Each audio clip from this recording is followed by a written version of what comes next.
So one more time, exact thing I just said, but I made it a bar chart because some people, the bar chart is much easier to see, particularly on a television. This is our Social Security. This is interest. Now, if you say, David, it's not fair to use gross interest because we're paying ourselves. We're not paying ourselves. We're paying the trust funds. Remember, we just talked about Social Security being its own. If you want to conflate the two, then you're sort of breaking the wall, but God bless you. But so if you just go to net interest, it's still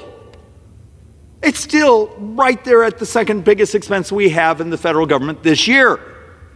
And then you have Medicare, and defense now is number 4. Why does this matter? The number of folks who live in this sort of mathematical fantasy world, and just skip 1965, you can see, but you see this red here? This is last year's spend. 73% of the federal government spending was on autopilot. We don't get to vote on it. You get elected to Congress, you do not vote on 73% of all the spending because it's formula.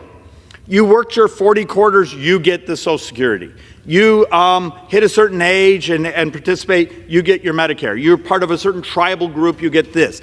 These are things that it's formula. You fall below a certain income, you get these.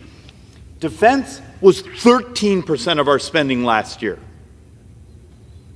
Well, defense is really tricky. Yes, we need modernization. Maybe some of the large weapon platforms, need a revolution in technology, those things, fine.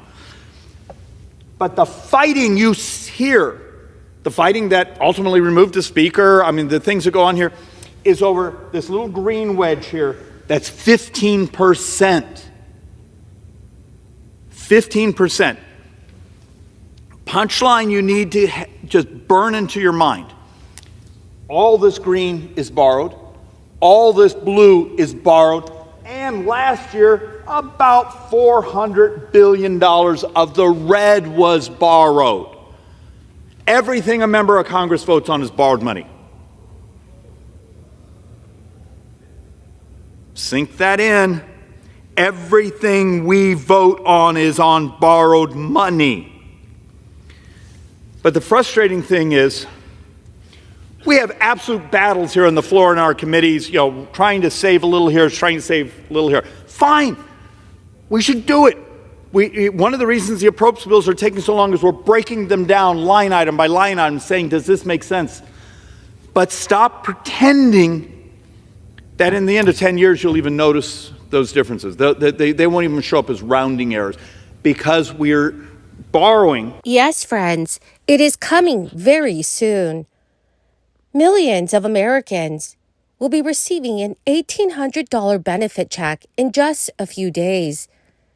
The SSA has begun giving out payments for the last month of the year. Top experts are also warning of future changes to the House as Kevin McCarthy resigns. My dear friends, please do me a big favor and watch until the end of this video. Also, every Friday, I will be announcing several winners for the Walmart gift card giveaway. If you would like to enter these weekly giveaway friends, simply click and like several on my videos, and then comment below the keyword of each video that you watch. The more videos that you comment on, friends, the greater your chances of winning the weekly giveaways. Please make sure that you do stay tuned. I will be announcing the winners of yesterday's giveaway. As the end of 2023 approaches, the Social Security Administration is sending out the last batch of payments for the year. Every month, the agency issues more than 70 million payments to program beneficiaries, which includes individuals and adults with disabilities, as well as retired workers. According to official SSA figures, the average payment for a retired worker in 2023 is $1,827. The exact figure received varies depending on various factors, such as years worked, salary received, and the taxes paid during that same period. The date of distribution of the payment depends on the day of birth of the person receiving the benefits. Those who were born on the 1st to the 10th of the month receive the payment on the second Wednesday. Those who have a birth date from the 10th to the 21st of a month receive it on the third Wednesday, and those born on the 21st to the 31st of the month receive it on the last Wednesday. The only individuals who do not fall into the previous categories are SSI beneficiaries, as well as those retired workers who requested their benefits before May 1997, since they received the checks during the first days of the month, regardless of their day of birth.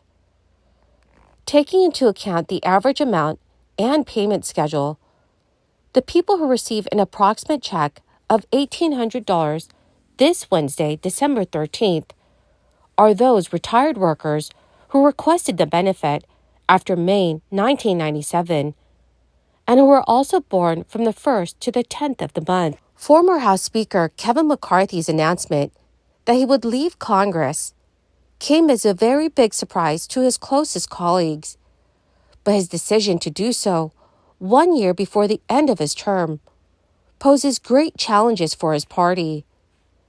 It will shrink Republicans' already slim-thin majority in the House, as they face a number of issues in the coming months that will require near unanimous party support. The departure of McCarthy, who was his party's strongest fundraiser in the House, also could put a dent in the GOP's ability to rake in campaign cash, although he has said he wants to continue to play a role in politics. Republicans started the year acknowledging that one of the biggest challenges would be keeping their party unified, as their midterm victories delivered a tiny majority. They had 222 members, while Democrats had 213 members, leaving little room for defectors and making it easier for a small number of Republicans to influence vote outcomes. They could afford to lose no more than 4 votes on any bill if all Democrats showed up and voted against them. Any more than that would doom GOP legislation. With the expulsion last week of former Representative George Santos of New York, Republicans now have only 221 members, meaning their 4-vote margin has now shrunk to 3. Any more defections that would result in a 217 to 217 tie, or give the Democratic side more votes than the Republican one. With McCarthy gone, Republicans will enter the new year with 220 votes, leaving the same margin since they could still lose 3 votes and be ahead of Democrats. A winter showdown could become even more unmanageable. Governor Gavin Newsom of California will have 14 days after McCarthy's final day to call a special election, which must take place about 4 months later.